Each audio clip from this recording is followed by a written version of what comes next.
Welcome to Fine Tuning with Drew Taylor, your one-stop shop when it comes to animation news and commentary. I'm entertainment writer Jim Hill, and Mr. Taylor, whose writings on the industry you can regularly read over on The Wrap, and whose musings on the Mission Impossible movies you can listen to on the Light the Fuse podcast, which is the official Mission Impossible podcast. He and I are recording this week's show on Monday, July 1st, 2024. And Drew, it was 6 weeks ago today, on May 21st, that there was all sorts of gloom and doom coming out of Emeryville. Pixar president Jim Morris confirmed a 14% layoff at that animation studio, with 175 people being let go. Kind of a contrast to the news coming out of Emeryville this week, right? Yeah, I mean, for some, yes, absolutely. The movie crossed $1 billion.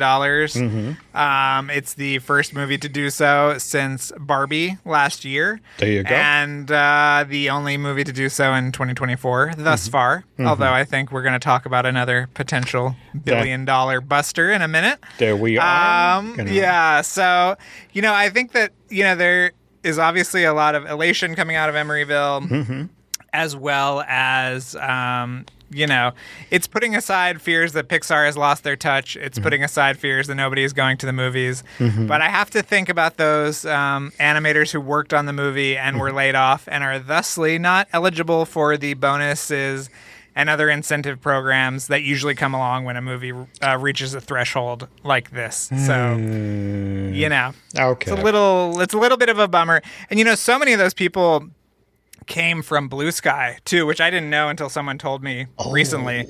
So to get laid off twice in the last few years, that's gotta hurt. Okay, now Drew did mention there was another animated film coming up. In fact, this time tomorrow night, Drew and I are recording this at around 8 o'clock East Coast time.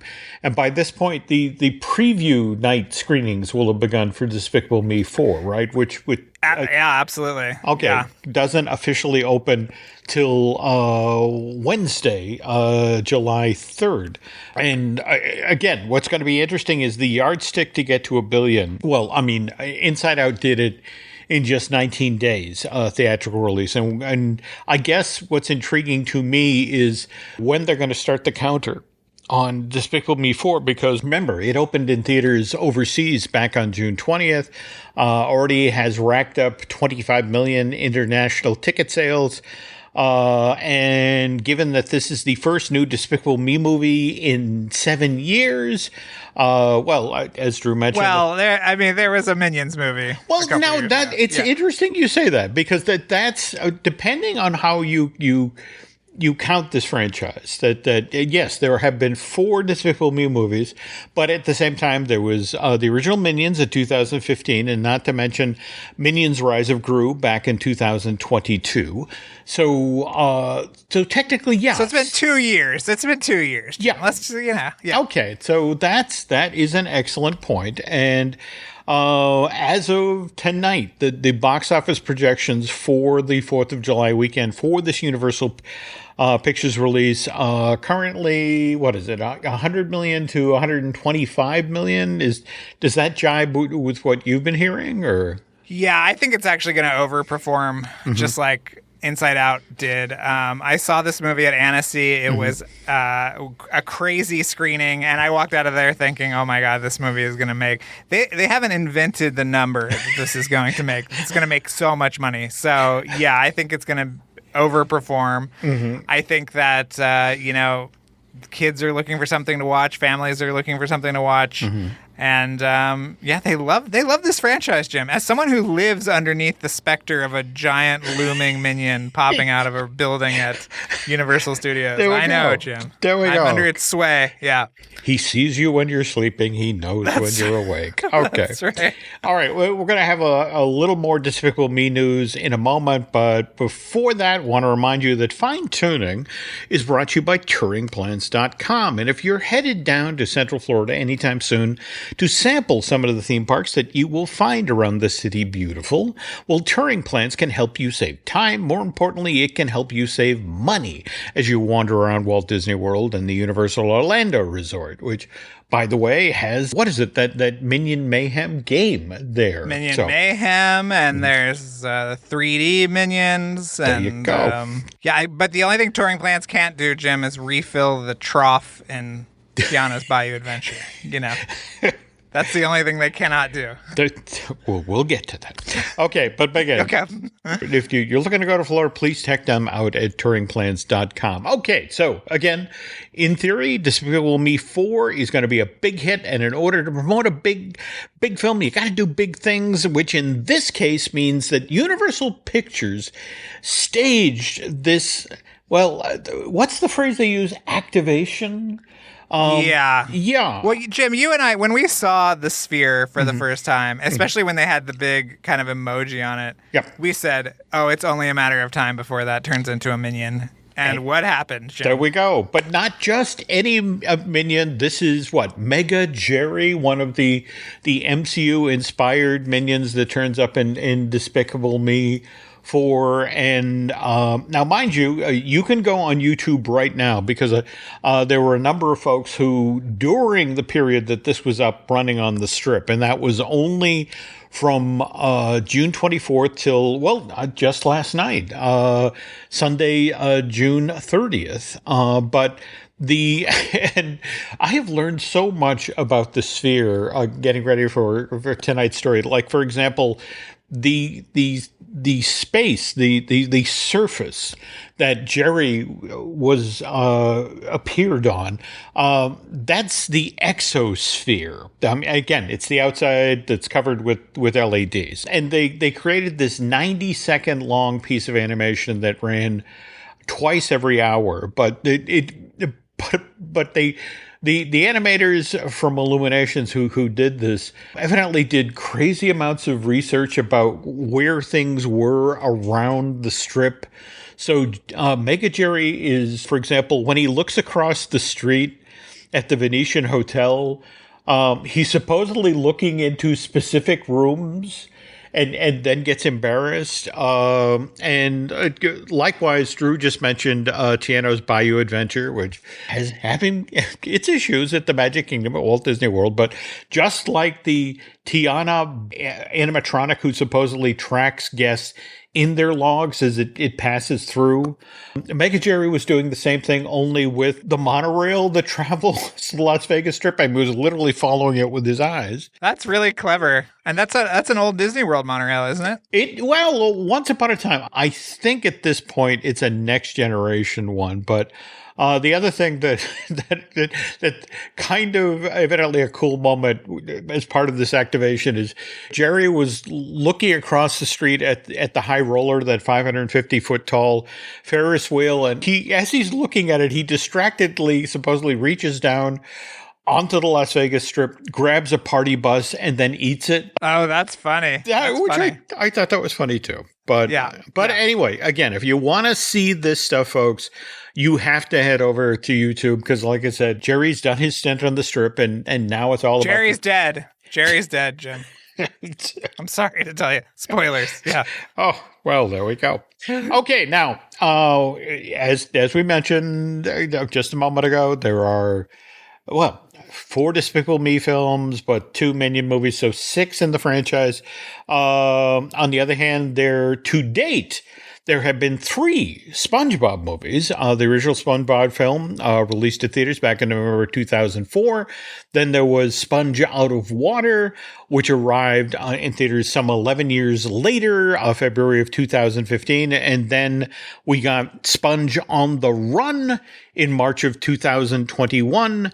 And supposedly there is a 4th SpongeBob film in the works right now with Search for SquarePants as its subtitle, and that's slated to arrive in theaters December 19th, 2025. But before we get to Search for SquarePants, We've got Saving Bikini Bottom, the Sandy Cheeks movie, which debuts on Netflix on August 2nd. Now, have you seen this yet, Drew? Or I haven't seen it. Is this the one that leaked online? yeah. That's why I haven't.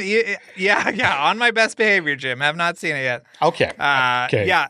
Well, I mean, we also have to talk about, so there's two kind of paths of SpongeBob movies going on right now, right? There is a theatrical. There we go. That's the Search for SquarePants is the Paramount. And then there is a licensed series of movies that are going directly to Netflix. And that is what this one is on. And then, the Plankton movie. Yeah. Next year, right? We don't have a release date yet on Plankton other than 2025. But again, I love the fact that Plankton's going to get his own standalone film. They showed a scene from this, Jim, at the Next on Netflix event that was held in Hollywood a couple weeks ago. And it was a funny scene. It's a mixture of live action and animation, and I think Johnny Knoxville is another squirrel, and it looks fun. I don't know. Yeah, the premise for this thing is when Bikini Bottom suddenly gets scooped out of the ocean, Sandy Cheeks and SpongeBob journey to Sandy's home state of Texas, where they meet Sandy's family and must save Bikini Bottom from the hands of an evil CEO, which, by the way, given what Drew referred to at the top of the segment about how the Saving Bikini Bottom movie, it showed up in late January on X, right? I mean, literally. Yeah, I was at Sundance when it happened. Yeah. So it's crazy. Yeah. But did you see that Camp Coral is coming back too next week? No. Yeah. Oh, that's great. Yeah. That's great. Yeah. Okay. So, speaking of animation, again, for streaming services, Drew was kind enough out ahead of us recording tonight to send me the trailer for Batman Caped Crusader, the new animated series, which will premiere on Amazon Prime on Thursday, August 1st. And I again, this was kind of old home week. I mean, I get that Bruce Timm of Batman the Animated Series is working on this thing, but wow, I mean, I really like this. What did you think? Yeah, I loved it. I thought it was so cool, and I love that. You know, when they first announced this, remember DC Fandom, Jim, a few years ago? There we during go. the pandemic? Yep. Okay. They described it as more Batman the Animated Series than Batman the Animated Series. And I think you can really see that. I mean, this looks like the same world, but a little bit more mature, a little bit more sophisticated. I was just in love with that trailer. I cannot wait. No. Same thing here. And I have to admit, what's interesting is that, again, obviously, you've got Matt Reeves and J.J. Abrams acting as producers on this thing. But the notion of it's supposedly specifically set in the 1940s, and it sort of backs up the truck a bit. We are literally at the start of Batman turning up as a force in Gotham City, right? And I think it's like the Batman in the sense that he's been Batman for like 2 years or something. So it's very early in his career as Batman. Yeah. Okay. So yeah. And at the same time, when you look at, they've got folks like Christine Ricci as Catwoman and Dieter Bauer, who playing Harvey Dent this time around. But Dieter did what is it? Batman the Bold and the Brave and the Bold, right? Wasn't he? Oh yeah. And who is Batman in this? That's an excellent question. That I was looking over I mean, I've seen that John DiMaggio and Tom Kenny are in this thing, and it's Hamish Linklater. Okay, who was in like Midnight Mass? If you ever saw that great Netflix series, he's been in a bunch of movies. And he is definitely, I feel, channeling our late great Kevin Conroy in this trailer. Yeah, I mean, listen, he was the best. You got to give it up. You got to pay your respects. No, absolutely. So very much looking forward to this. And my understanding is 2 seasons of 10 episodes. All 10 of the first season drop on August first, so you can binge the whole pile here. And the trailer teases, what is it? Clayface and the Penguin and a very different looking Harley Quinn. So yeah, she's really creepy. I love the direction they went with her. I mean, the animation is just so beautiful, and I just love that they did not try to overcomplicate things. You know, Jim, if it works, it works. It's like your lasagna. You know what I mean? Well, it's a tried and true formula, and you got to get it out there. So I'm so excited. No. Same thing here. It's somebody who watched Batman the Animated Series when it debuted, September of '92 on Fox Kids. Very, very, very much looking forward to this. And now, we'll have to do a story, Jim, about Fox Kids versus the Disney Afternoon and what went down there. Bill Mechanic versus Michael Eisner. It's so good. That would be cool. Yes, just the what is it? Peter Pan and the Pirates, or what was that show? Oh, the Pirates of Dark Water. Yes. All right, we're going to do that, folks. So speaking of the early 1990s, in the same window of time as when Batman the Animated Series was headed out the door, there was something in development at Disney. Early on, it was called King of the Kalahari, then King of the Jungle, and then finally, and I love that Don Hahn admitted this to me one day, that in fact, why was it called The Lion King? Because we could not come up with a decent title. It was just sort of like The Lion King. But yeah, in a moment, Drew and I are going to discuss how that movie's anthem, The Circle of Life, started off as a comical rockabilly number. But first, this. This episode is brought to you by Dragon Ball Legends, the mobile fighting game. Dragon Ball Legends is the first card-based fighting mobile game based on the widely popular Dragon Ball anime series.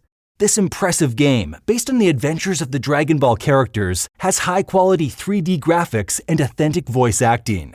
Relive your favorite moments and fight scenes with epic cinematic. From Kid Goku to Beerus, you can collect and train all your favorite characters. The game allows you to collect them all, from all Dragon Ball sagas, including Dragon Ball Super. Fight with Goku, add him to your team, and use the intuitive controls to battle players around the world in friendly matches. Challenge your friends, compete in leagues to rank up the leaderboard, and defeat powerful foes in co-op. Are you ready to become a legend? Download Dragon Ball Legends for free on iOS or Android. Okay, Drew, The Lion King, and how many times have you seen this movie? Oh, I mean, dozens at this point. I'm doing a inventory, Jim, of my Blu-ray catalog, and I must have 5 different versions of it at this point, And you can never get rid of them because there's special features that are only on certain ones, and you never, as you know, Jim, whenever you need to reference something, you've got to kind of figure out which one it is. No, absolutely. And Drew's right, because again, what's fascinating is you'll get people who do interviews for the extra features, depending on it's the original release or the 10-year or the 20-year, and you will get different stories. And in fact, you and I were, I think, in Disney World for some re-release not too long ago. Remember, they trotted out Ernie Sabella, who was absolutely mystified by Rivers of Light, if I recall, as you and I were as well. But yes, yeah, very true. Very true. All right. Well, let's just start the story here. Again, I know that it's hard to imagine that this Rob Minkoff, Roger Allers movie could start off any other way. I mean, that we all know that the Circle of Life playing under needs all of this amazing footage of these animals that are marching to the presentation of young Prince Simba. But honestly, this is not how this movie originally opened. The original opening of the King of the Kalahari, King of the Jungle, whatever, was all talk. In fact, a lot of it was Zazu sort of lining up everybody for the presentation and fretting about whether or not Mufasa's scheming brother Scar was going to make it to the ceremony, and it was very dialogue heavy, and again tried to sort of. Is this the George Scribner version? Yeah. Okay. And I want to say first George was doing this solo, and then it was Minkoff that was placed on the project, and then George was sort of disinvited, and Roger came on board after working on what is it? No, Minkoff was the one who directed Roller Coaster Rabbit, which, of course, you know, you look at that film and think, perfect guy to do a movie about lions. So, anyway, again, when George was in charge of this project, it was literally described in-house as Bambi with claws. But more to the point, it was the first film put into production at Walt Disney Animation Studios after Howard Ashman got sick. And the thinking was at that time that Alan Menken, who'd written the music for Mermaid and Beast and Aladdin, was now going to need help. And so the folks at Disney reached out to Broadway vet Sir Tim Rice, who at that time was probably best known for having written the lyrics for Evita, the West End Broadway smash that he did with Andrew Lloyd Webber. And Rice's initial assignment was to look at the King of Kalahari and sort of just look at the storyboards, look at the script that were written at that point, and look for moments that could be musicalized. Again, in this Bambi with Claws movie. But ironically, literally the moment he arrived on the lot and got himself set up in the office, he then got the call to the effect of, we just got... what was it? Alan Menken had written his first song for the score of Aladdin by himself, called "You Can Count on Me," I think it was, and everybody kind of looked at it and said, "Ooh, he needs help."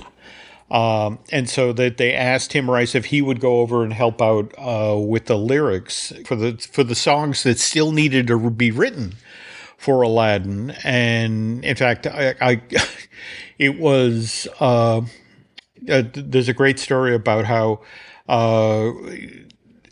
Menken had written the romantic ballad for Aladdin at that point, and the song in this window of time was called "The World at Your Feet." And Tim, as politely as possible, turned to Alan, and it's like, I don't think we want the word "feet" in the title of our romantic. Tarantino would have loved it. But there we go. Yeah. That among the foot fetishists out there, yes, this would have been an ideal song. But given that they wanted to appeal to a broader audience, Tim waded in and changed the lyrics to, which of course became A Whole New World, which, by the way, then went on to win the Academy Award for the best song at the 1993 Academy Awards. But anyway, back to The Lion King.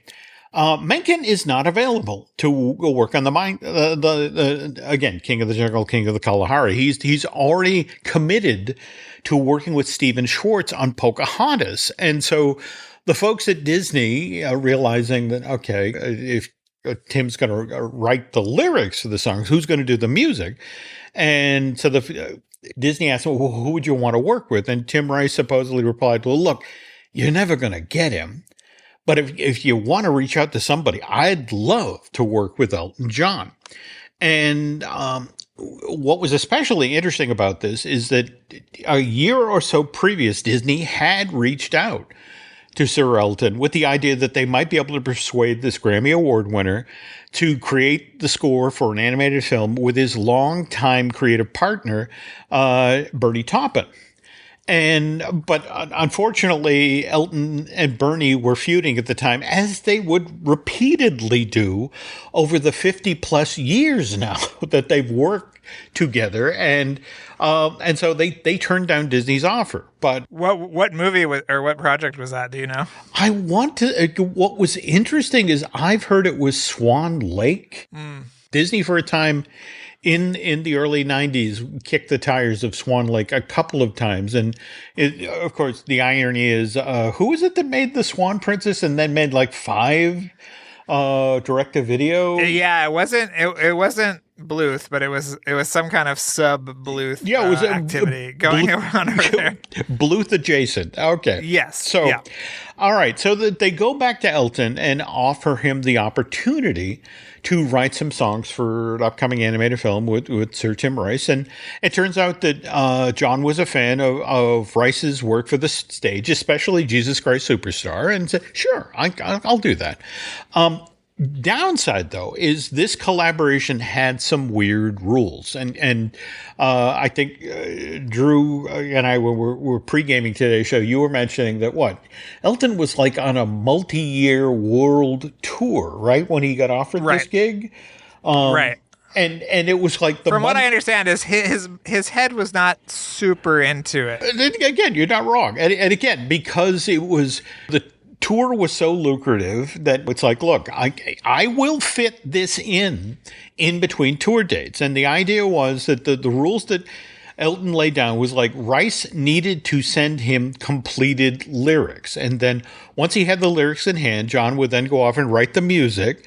And then from whatever city he was at on the tour, he would then send a recording of the song that he just written to Tim's lyrics back to Disney.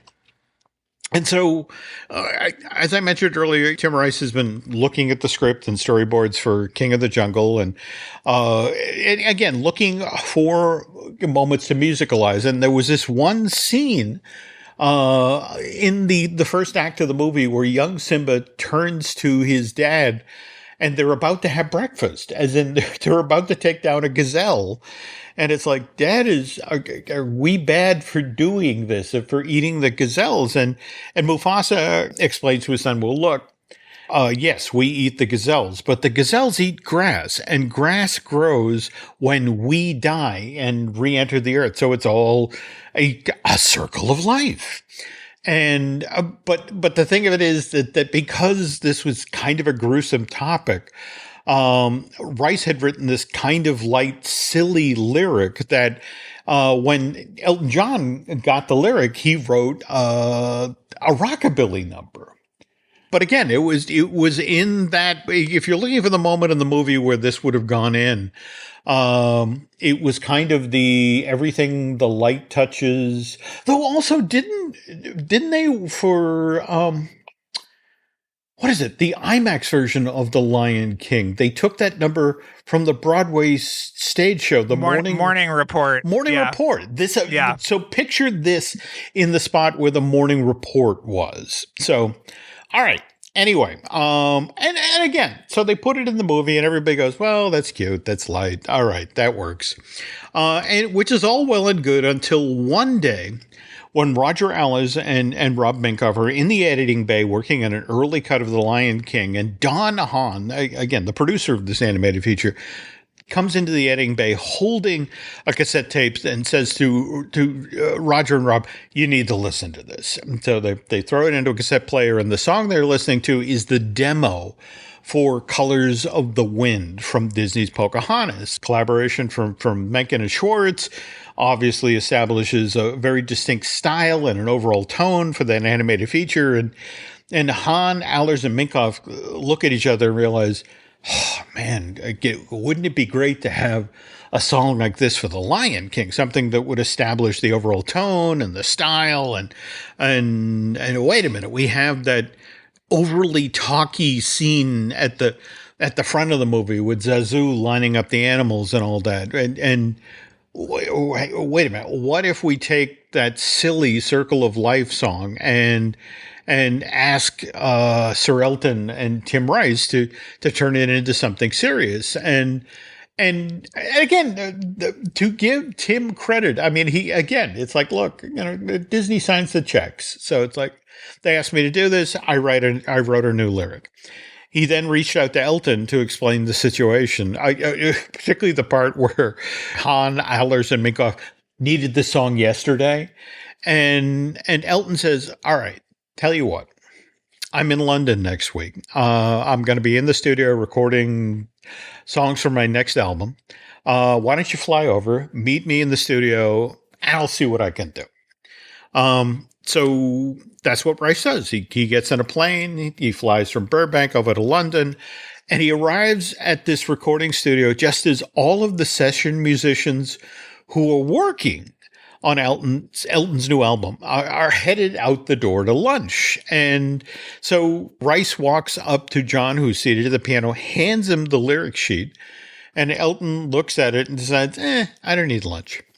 And so he sits down at the piano and begins banging out these anthem-like chords while he's sort of talking Rice's new lyrics aloud. And after a few sing-throughs, Elton turns to Rice and says, I need another line here. And he points to a spot at the bottom of the page with the lyrics on it. And to this day, Tim Rice doesn't know where this line came from, but just off the top of his head, he turns to Elton and says, how about on the path unwinding? And Elton goes, that's perfect. And so an hour later, the session musicians are now coming back into the recording studio, and they find Rice and John still at the piano, and they've just finished creating the new version of The Circle of Life, which leads one of the session musicians to make a joke. It's like, you wrote an entire song in the time it took me to go out and eat a cheese sandwich? And which is why behind the scenes at Disney, among certain members of the Lion King creative team, the Circle of Life is still known as the cheese sandwich song.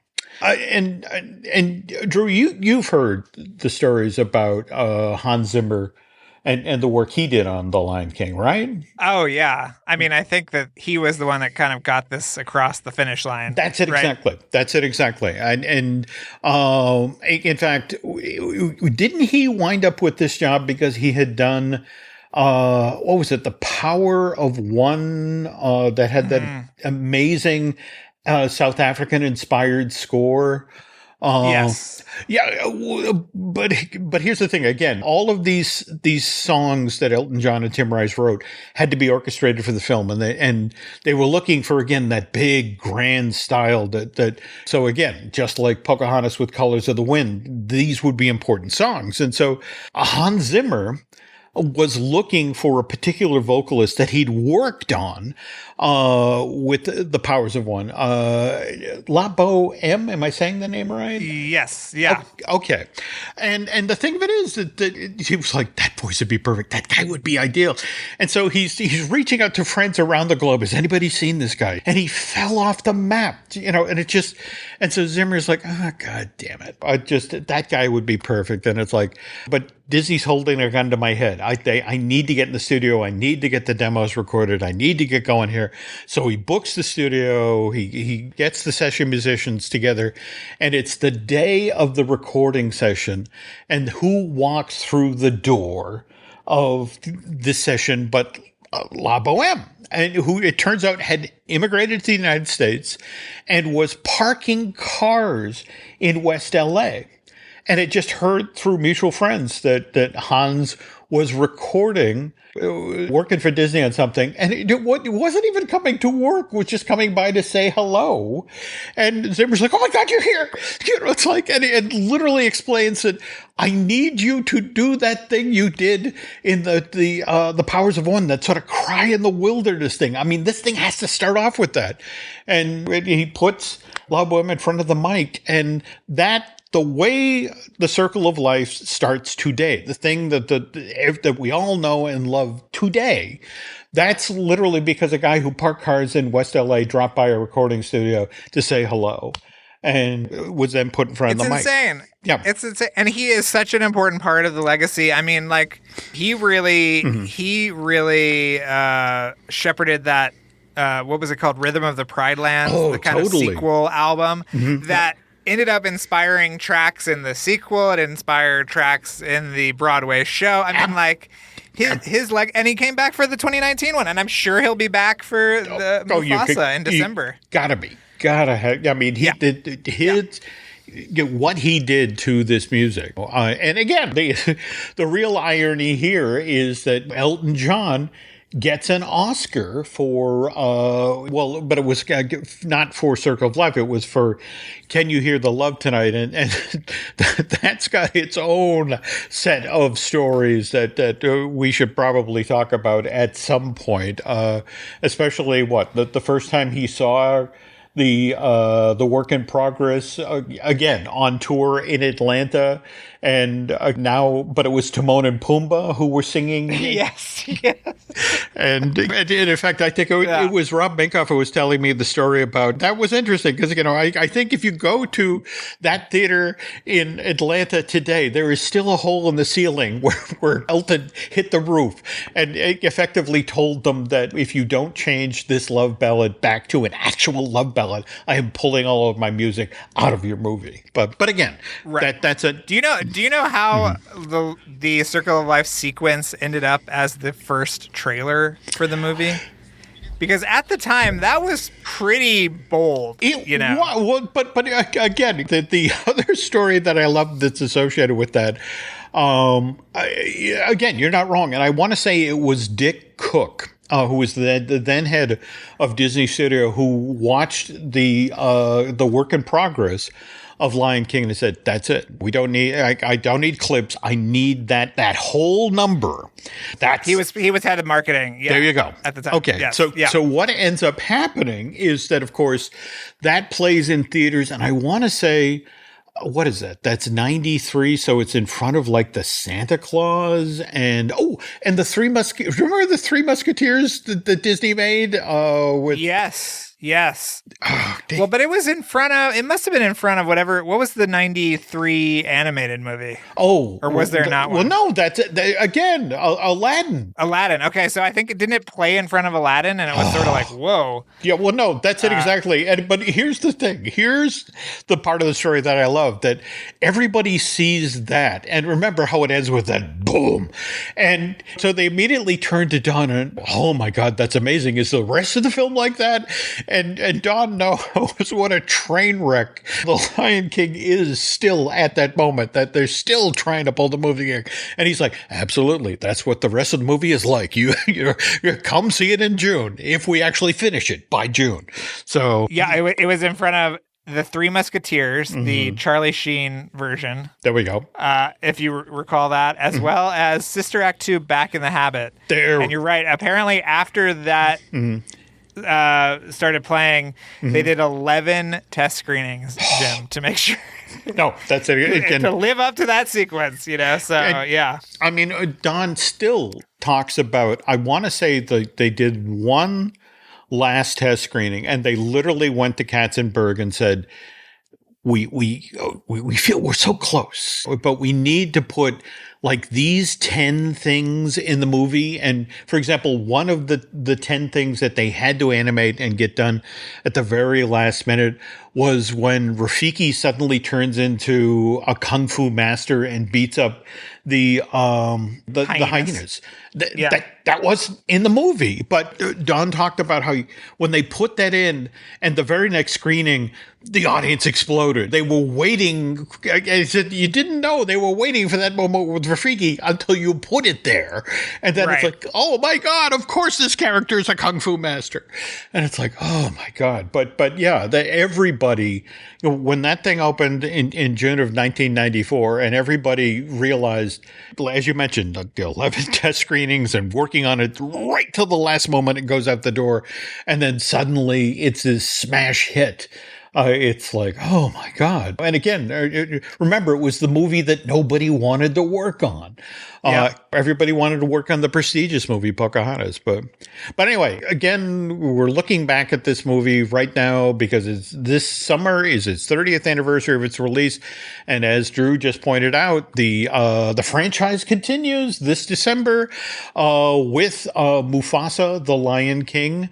And it's Barry Jenkins who's... Yeah. I just talked to Barry about the Underground Railroad is now, speaking of our physical media collection, Jim, it's now a part of the Criterion collection. So I spoke to him about that. Wow. And I asked him about, he was talking, I could tell he was at his office at Disney, and he said, it's coming along well, and crazy camera moves. But it's so funny because I moderated a Young Woman in the Sea panel recently, and with Jeff Nathanson, who wrote the new one. And he said, I don't think Barry knew that this was going to be a 4-year project. It's like, he's been working on this for a while, Jim. No, absolutely. But it's so funny. The other night, I Moonlight was on again, and that's such a great movie. And it just sort of like, but again, just you look at that and it's like, that's the guy you hire for Mufasa the Lion King. And it's like, it makes me want to see it all the more. So I can't wait. I think it's going to be great. Well, you and I saw that footage at D23 a couple years ago, and it was the camera was much more active. It was sort of it was a completely different look than the Favreau one. Totally. Yeah. So again, I'm just waiting to see when we get our next trailer for this, because the teaser's good, but again, we want to see. But all right, and speaking of teasing, seriously, folks, if you are not listening to Light the Fuse, the wonderful podcast that Drew does with his talented co-host Charles Hood, I know you guys are kind of on a moratorium from doing new shows right now, but you still have that amazing backlog of stuff, and we'll be rolling that out over the next few months. So just keep it tuned in, and obviously I encourage you to pre-order the art and making of Ultraman Rising, which is coming out in December. You'll love this, Jim. I ran into the producer at Annecy, and he said, I read the book.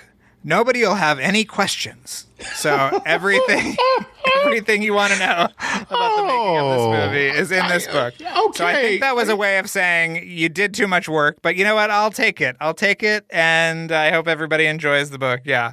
Well, look, Ultraman needed a definitive history. It was time, and I'm so glad you got the opportunity to do this. So, all right. But again, folks, please go check out Light the Fuse, the official Mission Impossible podcast. We also have a couple of podcasts here we'd like you to check out. We, of course, have Disney Dish, that I do with Len Testa. Likewise, we have the Epic Universal podcast that I do with Eric Hersey, who edits and produces a lot of the shows here at the Jim Hill Media Podcast Network. I also work on a merch show with his lovely bride, Lauren. That's called I Want That Too. Brian Gunn and I have recently recorded a brand new Looking at Lucasfilm, and we got to get another one of those in the can shortly. Let's see what else. I also want to mention Manufacturing the Magic, which Noah Valladolid and his wife Shelley are doing in association with us through Pink Monorail. And what else? Yes. Also want to mention the video series that we are doing with Jim Schul, Mr. Tessa and I. That's called Disney Unpacked. And this month for July, we are talking about the transformation from Paradise Pier at Disney's California Adventure to Pixar Pier. And let's see, beyond that, if you folks could please do Mr. Taylor and I a favor, if you could head over to Apple Podcasts and rate and review, well, not just the podcast you're listening to right now, Fine Tuning, but also Light the Fuse. That would be helpful. And social media-wise, Drew, where can folks find you these days? Drew Tailored on Twitter and Instagram. As democracy dies, you can see me gasping for air. Yeah. It's an interesting time. It's been a tough time, but yeah, we'll yeah. Okay. Likewise, same thing. You can find me on X, Twitter, likewise Instagram as Jim Hill Media, and over on Facebook as Jim Hill Media News. And beyond that, Drew, you're headed out the door for an extended July 4th. Yes. Well, we're getting away from the war zone of Los Angeles and to make sure my dog isn't very stressed out. Yeah, okay. So we're going to beautiful Santa Barbara, visiting all of our favorite locations from Cutter's Way. Oh. That's a reference for Jeff Bridges. Yeah. I know. And John Hurd. Yeah, no, it's a great movie. It's a great movie. Okay. So we'll be there. So if you're in the area, say hello. If you see us out and about, I have a little dog, but that's it. Yeah. All right. And I hope you were in Maine, or what are you doing for the 4th? We are sticking close to home for the 4th of July and hoping yet again to hear the ghost train after midnight on July 4th. Have I told you about this? I don't know. Is this a real phenomenon? This is a real phenomenon. We had in the town of New Boston back in the 20s and the 30s, we had a dairy train that, in fact, the town was basically all dairy farms back in the day. And then the Depression happened and it collapsed, and the train stopped coming into New Boston. But somewhere along the line, someone acquired the train whistle. And then about 10 or 15 years ago, on the night of July 4th, and again, it's somebody who lives on our street. We don't know who it is. But after midnight, they climb into a pickup truck with a can of compressed air and this train whistle, and they proceed to drive around the town. And you get this mournful train whistle as it drives up dirt roads around. And it's such an eerie sound because it's like you're hearing a train where there shouldn't be a train. That's weird, Jim. This is This is an episode of Amazing Stories. You're not wrong. You're not wrong. But Alice, when she'd come out and spend summers with us, I mean, she would literally sit up and then come get us when she heard it coming up our road. And it's just so, again, it's something I really enjoy as a weird little New England town tradition. That's really fun. Although I would be more excited about hearing the ice cream truck, I think. Well, but that would also be good too. So, yeah. All right. Anyway, folks, have a happy 4th of July. And on behalf of Mr. Taylor, we will be back with a brand new edition of Fine Tuning soon. Until then, take care.